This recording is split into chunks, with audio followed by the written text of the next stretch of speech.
Hello, and thank you for joining us for this week's reflection at Hyde Park Bethlehem United Methodist Church. We've gotten all the way up to Acts 7 and 8, and as I foreshadowed a little bit last week, Acts 7 has a interesting experience because it's Stephen's defense to all the Sanhedrin, as well as his subsequent death.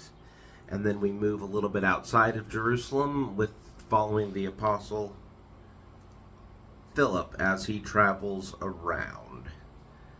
So, starting out for Acts 7, have you ever thought that there is a particular scripture in a time that speaks to you? It's a completely normal and natural thing to do, to feel a scripture, to encounter a scripture multiple times, and to read it differently each time and have it speak to you in different ways.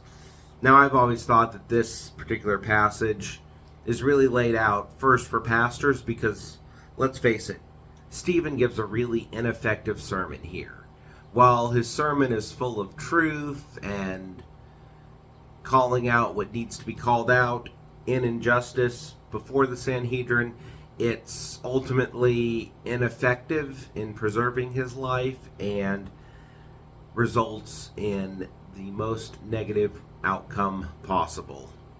Now, it's also in there to establish the connection between the church and the continually evolving church. Stephen was chosen to join those chief leaders of the church, the apostles, after Jesus ascended. So we've got this inclusion and argument that those who are chosen later are also included in the church, which of course is a real concern in the early church, making sure that there's continuity, there's that line of existence between them and what's coming next and all of the people they're teaching.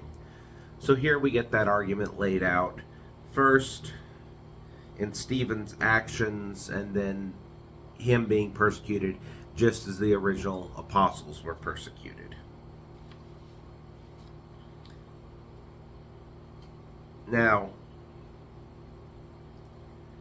one of these things that we see in this passage is the calling out and the pointing out of the inequity that Stephen and the Sanhedrin are bringing to all of the Christians in Jerusalem, particularly. Obviously, all the action in Acts has taken place mostly in Jerusalem and the immediate surrounding cities at this point. But ultimately, we see Stephen is put to death by the group, and we're introduced to somebody standing holding coats on the side.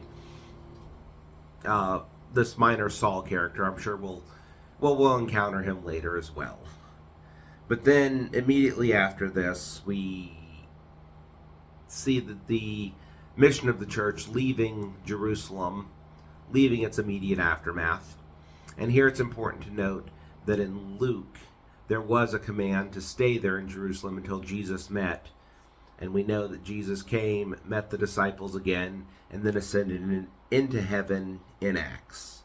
But now we have the apostles going out a little bit more outside the city. And I'd like to focus for chapter 8 on one of those really commonly told stories. The story of Philip and the traveling eunuch from somewhere in Africa, the kingdom of Ethiopia.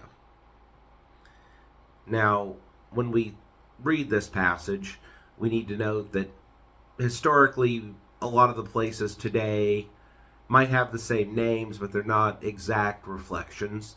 But we do know that this person, this convert to Judaism, and we know that they were a convert to Judaism, who's coming to Jerusalem to worship at the temple as much as he's able to. And then he's reading scripture on the way back, Isaiah 53, 7 and 8. And he asks Philip to interpret that for him. So once again, we get into matters of interpretation and how we study and engage with the scripture. I mean, the question is pretty broad in how you can answer it. Who is the writer talking about, himself or someone else? Obviously, Philip could have just said the answer, someone else, and left it at that. But instead, Philip engaged in a whole dialogue showing Jesus as the fulfillment of Scripture. This is something that happens quite often, arguing that Jesus is the fulfillment of all of these Scriptures that take place. But of course, not everyone in existence is going to agree with the conclusions. But here, in this Scripture, Philip convinces the eunuch that Jesus is indeed the fulfillment of the promises of the suffering and return in glory, and is baptized right there. It's interesting to note that as Europeans continue to expand throughout all of Africa through their colonization efforts, they had a real hard time when they encountered Ethiopia, because Ethiopia had its own version of Christianity that had grown up very separately from the versions that had dominated Europe at that time. But this single eunuch goes back and continues to spread Christianity throughout all of the Ethiopian church. Now, they don't agree or haven't been to all of the councils that existed in those early church times, but it did create problems and issues when you read some of the journals that, unfortunately, the Europeans, with their colonial mindset, were not able to agree that they were even dealing with fellow Christians at that time. Yet, in this action, we see Christianity expanding far beyond the boundaries that it had before. The boundaries, really, of Jerusalem, maybe of all of that Palestinian state, if you follow or see the traditions where they would return to where they came from. They, of course, being the apostles here, depending on which gospel you're reading, before seeing Jesus again. Or seeing Jesus on the road outside of Jerusalem heading out. We have a definite transition here, looking more outside of Jerusalem.